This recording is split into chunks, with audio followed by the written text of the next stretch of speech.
Hey, thanks for coming this morning. It's great to meet some of you. So some of you I know, some of you are familiar faces, some of you I don't know. Basically, what we're here to do today is we're here to talk about how to nail your social media marketing strategy. So, just in terms of context, a little bit of background about me. I've been in digital marketing pretty much since 2007. So I started a film production company, and we did a lot of TV commercials and bits and pieces for a lot of the ad agencies. But alongside that, we actually launched a little social media marketing arm of the business. And it was a really interesting time to enter, I guess, the digital marketing world, because in 2007, the iPhone had just been released, the very first iPhone. So that revolutionized, I guess, the world we live in today. But also at the same time, Facebook had just come out, YouTube had just come out, and all these platforms that we now use today and take for granted were brand new to the market. So great time to be there, because we were able to learn and grow, I guess, as the technology evolved. More recently, I helped co-write 2 papers for NZIE, who launched the first digital marketing program in New Zealand. So I co-wrote the social media marketing paper along with the digital design paper, but I spent 2 years kind of lecturing that. And a lot of the content that you're going to get today is basically similar to the content that's actually taught in that digital marketing qualification. So you guys are quite lucky to get that download. So I think just to start today, I'm going to break this morning into 2 parts. We're going to firstly talk about, I guess, how to develop a social media strategy. And one of the things that I need everybody to get from the word go is social media today, you can build an organic platform, but if you're not prepared to put money into your advertising, it's not going to be anywhere near as effective as it could be. So businesses, as you guys will all know, a good business typically has a marketing budget, right? So it takes some of the revenue, some of the profit that you guys make, and it puts it back into, I guess, that top funnel to spread the word and get your message out. Now, if you're not doing that and you rely solely on word of mouth does eventually dry up. So it's something that it's important to make sure that you've got a good, solid marketing strategy. And digital is basically where people's time and attention is at today. So everybody has a smartphone device pretty much. Does anybody here not have a smartphone? Is anybody running a brick? No? So everybody here has a smartphone. So I loved the Nokia phone. Snake was my favorite game. I think the big thing at the moment is whenever we look at marketing, and just putting digital to one side for a moment, whenever we look at marketing, what we respond to hasn't changed. So if you go back over the last 10, over the last 20 years, the stuff that we saw on TV, the stuff that we heard on the radio, the stuff that piqued your interest was the stuff that you gravitated to. But 10 years ago, the channels were different. They were traditional. So we were reading magazines, we were watching, TV, and we were getting exposed to TV commercials. And every now and then a TV commercial would pop on and you go, they did a really good job of that. And it would capture your attention and it would leave a memory in it, right? So the reason you respond to content actually hasn't changed, but the tools and the way you get content in front of people have. Okay? So at the moment, people's attention is on their devices. Google Ads is basically the sales arm of digital marketing. So when you have a product that you want to sell and you want to get exposed, you run a Google ad, and it's a way that you can basically pull people in that have gone looking for a product like yours. Okay? Now, unfortunately, Google 10 years ago was really, really cost effective. It used to cost you cents to actually drive traffic back to your website. But now there's been more and more demand, and the cost of that space has gone up. And so what used to cost you cents now costs you dollars. And if you're in our industry, we do website design every now and then. If we advertise website development as a service on Google AdWords, we spend $17 a click to drive someone back to our site, right? And that's a highly competitive industry, obviously, but that gives you an example of how much something like Google AdWords can actually cost. So to put that in perspective, social media marketing, to run ads and to drive a click back to your website is still cents. The approximate value, if you've got a really good ad, it's usually somewhere about 30 to 40 cents per click to drive someone back to your website. So if you look at that and you compare apples for apples, you go, wow, that's much more cost effective. Now the difference is when you use Google, you're advertising a product, someone's gone looking for you specifically. So when you get to that point, you're in the mix with everybody else that's advertising. We run a Google AdWords campaign for a building company called Summit Homes. They're a customer I'll talk about later on in the presentation. But it costs them, several dollars per click to drive traffic back to the site. But when somebody's going and looking for new first-time homes, for instance, to buy, they'll jump on Google and they'll look for a company that provides, real estate and first-time home stuff. But you're in that mix with a dozen other people. So it's competitive and your ads don't show all the time. What you want to do, and where social media adds power to that marketing engine, is that if people recognize your brand before they actually start looking for your service, the difference is that connection is a lot less, okay? Because they're going to go looking for you as a company rather than the service that you actually offer. So to put that in context, Google Ads is about sales, and it's important to have a balanced strategy. So I think Google Ads is still important, and having a really good strategy is important. But social media allows you to develop, it allows you to play the long game. Okay, so where you're developing and working on your brand and developing that brand presence. And if you look at the companies that are really successful, you've got companies like Nike and Apple and, Oreo is a really good one on social media. These are companies that have played the long game and they've built their brand and they've been hugely successful. Okay, so if you focus on the transaction too much, there's an element of risk there because the platforms change, the technology changes, and you can very quickly get left behind. So I think that's the first thing I need you guys to understand is today, everybody is on their smartphone. Everybody's using social media. Who doesn't have social media here? Does anybody not have a social media profile on some kind of platform here? No? So everybody uses social media in some form in this room. So that's the first thing. That's where people's attention's at. That's where the opportunity's at. And then we're going to kind of talk in a little bit about the tools and the tactics. So a quick stat from New Zealand. A survey was done by We Are Social, if you want to look them up. They run an average survey, and there's a few stats that I've thrown in here which you guys may not know about, but the average New Zealander spends about 2 hours on social media per day across different devices, but 2 hours a day just using social media. This is average. Does anybody want to take a guess at how much time we spend online on average? Random guess? If you think about home and work and office and life and your social media activity, how much time do we spend online? 7 hours. A little bit less than that? 6. A little bit more than that. It's just over 6 hours. So that's pretty much 1/4 of our day spent online in some form, whether it's replying to emails or browsing the internet.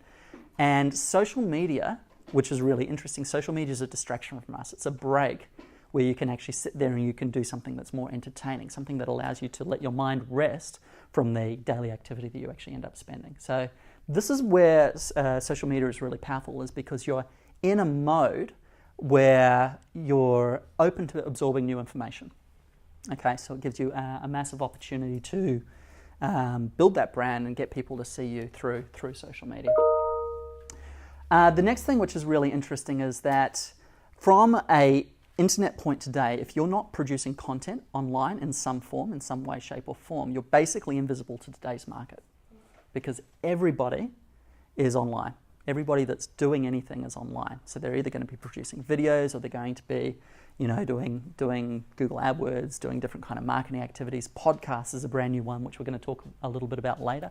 But it's really important as a business that you have a solid marketing strategy and that you have a content strategy. And that's something we're going to look at today as well. So basically in terms of channels, you remember at the start I said 10 years ago, we were listening to the radio, we were listening to TV, we were listening to what was going on in the news and reading the newspapers and magazines. Today, the same content's available to us, but we just now go in different places to find it. So when we go looking for video content, we tend to go to YouTube. When we want to kind of flick through magazines or have a look at inspirational content, we end up at a place like Instagram or Pinterest. And Facebook is a really good channel for kind of keeping tabs on what's happening with your friends and family. So same content, just different place that content comes from. In New Zealand, the population of New Zealand is pretty much 4.8 million at the moment, so we're fast approaching that 5 million mark. So about 74% of Kiwis, all Kiwis, are connected and are using social media in some form. So that's 3.5 million just locally, okay, just in our little country here. So there's a massive opportunity.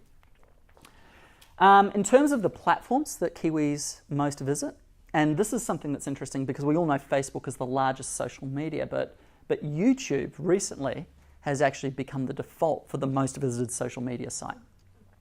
So this is interesting. 74% of people that basically say they use social media, 74% regularly use YouTube, 73% regularly use Facebook. Then it starts to drop off a little bit on the other ones. 39% Instagram. Instagram is really, really strong amongst millennials. So people between the ages of about 18 to mid-30s, early 40s. LinkedIn, great platform. We'll talk a little bit about LinkedIn in a little bit. LinkedIn is fantastic for business-to-business marketing. And something that's happened with LinkedIn recently, 2 years ago I would have never said LinkedIn was a good platform to go after because they didn't actually have content.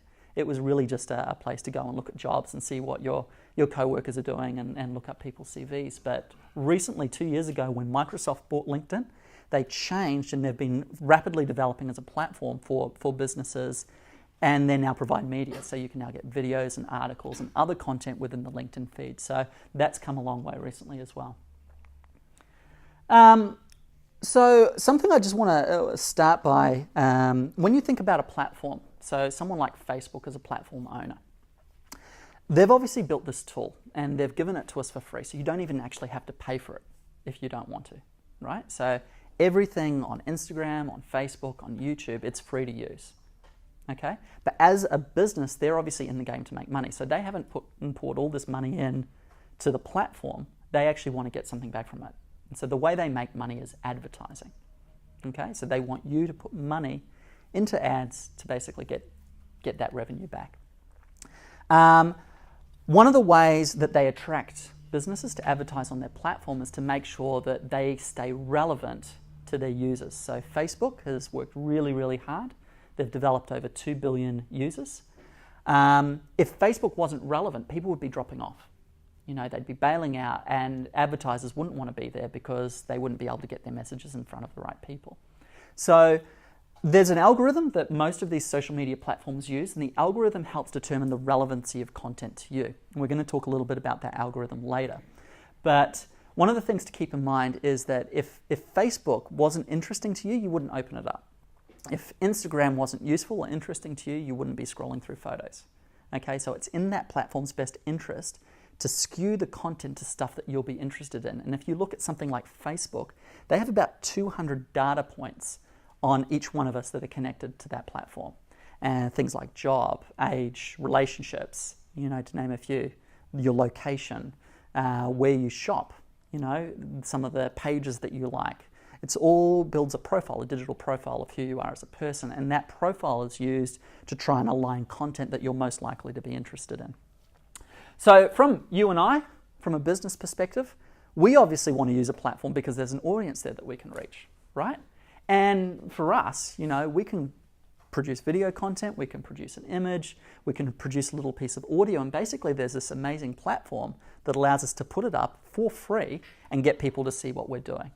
Never before has it been so easy to get a piece of content in front of someone, okay? And there are some mechanics that obviously help us to do that. So if we know how the platform picks up and looks and finds content, the easier it is for us to actually get that reach. And then from a user point of view, so outside business context, the people that use it individually, they don't want to be there unless the content's relevant as well. So there's this kind of triad of stuff that's happening behind the scenes. And it's just good to understand, why everybody is actually there and what everybody wants to achieve out of the platform. Engagement. How many of you guys have heard the term engagement? Yep. So engagement is the key metric that measures its success on social media.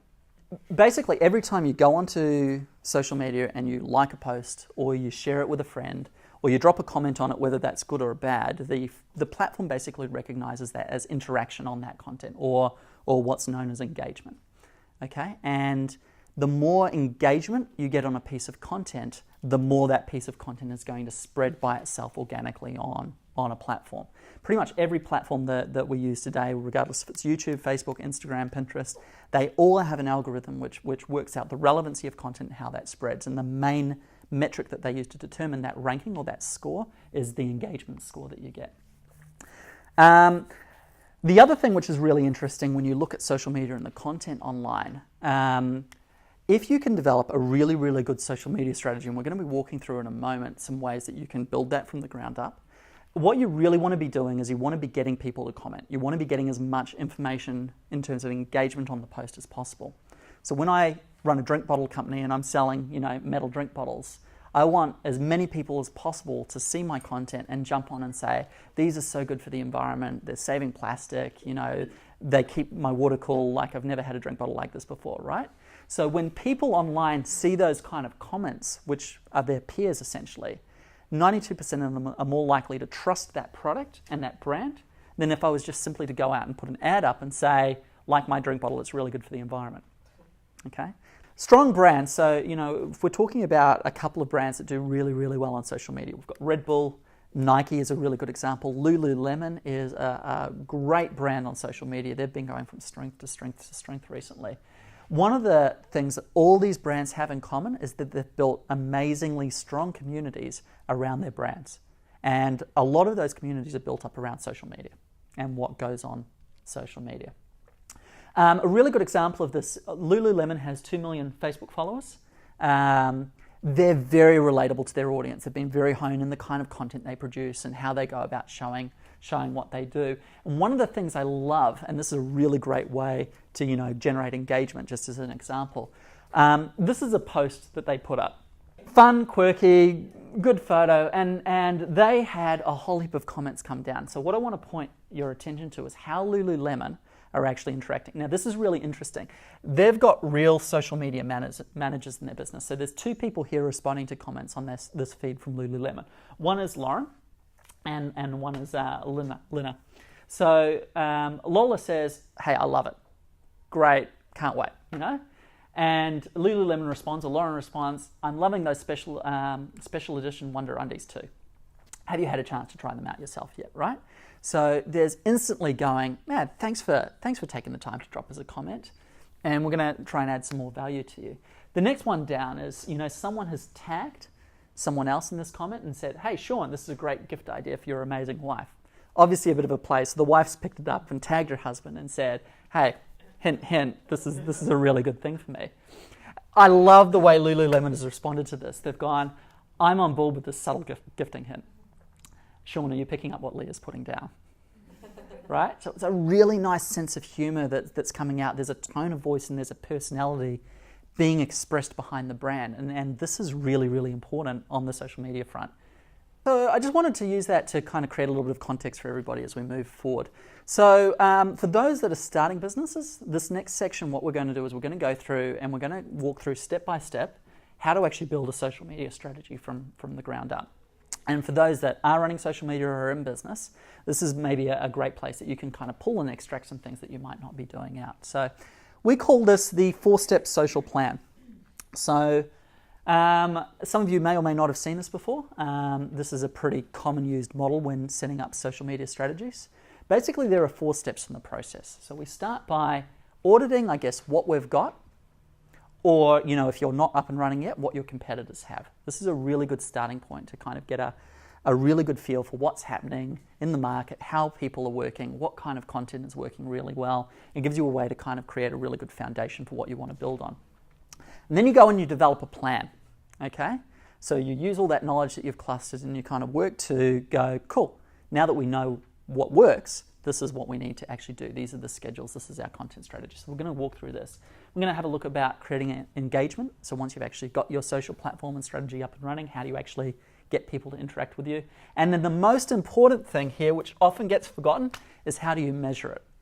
Something that people don't do on social media is that they post and then they go off and they don't do anything else with it, right? What you want to know is, a really good social media strategy generally is going to have multiple platforms, multiple pieces of content a week. Large businesses are probably pumping out anywhere from 50 to 100 pieces of individual content every week across lots of different channels. okay? And that's actually not enough to run a comprehensive strategy. One of the things that people don't realize when they get into this market is how much work is actually involved in doing this. It's a full-time job if you're doing this for a business. So it's really important to know if you're putting out 50 or 100 pieces of content and some of it is paid advertising, you want to be able to know what's working so you can actually focus your efforts on what you know people are responding to. Cool, so we're gonna look at that at the end as well. So step one, this is your social media audit. Okay, so how many of you guys have heard what a buyer persona is? Has anybody encountered this term before? If you're in marketing, you'll probably be aware of this. So a buyer persona is basically an example customer, is the best way to describe it. So as a business, stereotypically businesses have a pretty defined target audience, unless you're into selling socks and undies, in which case everybody's obviously going to be your target audience. But as a brand, usually you'll appeal to certain parts of the market. You'll have certain aspects that people will gravitate to. And so a buyer persona is a really good way to start to understand what kind of content is going to appeal to the person that you're most likely or trying to get your business in front of. So I've got an example here. We've just used Tesla Motor Vehicles as an example. So they obviously sell top-end cars. And what we've done is we've created a little bit of a persona. So a buyer persona is generally a fake person. It's not a real person.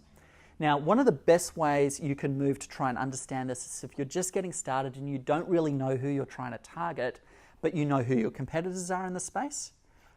One of the things that I often do is I jump on their social media feeds. So, we're a digital marketing company. I might find another digital marketing company who's doing really well on social media. I'll load up their Facebook profile and I'll start to have a look at who's actually commenting and engaging with their content. Okay, and then from there you can generally, the beauty about social media is that some people don't have their profiles locked down, and even if they do, you can actually work out a lot of information about someone. A little bit stalkerish, but you can go onto someone's profile, you can click it, and generally you can see things like, are they married? You can generally work out what they do for work, if they're in a director position, or if they're a salesperson, or if they're a grocery operator, right? You can generally pick that stuff up. You can have some kind of rough indication of their age by looking at their profile photo, right? So there's some data points very quickly that you can actually pick up where you can start to work out, cool, is this the kind of person that I actually want to be attracting to my business? Are they the people that are working and engaging with the content that my competitors are actually posting? And so a buyer persona, and I'll just read this one out to you. It's generally you come up with a bit of a story.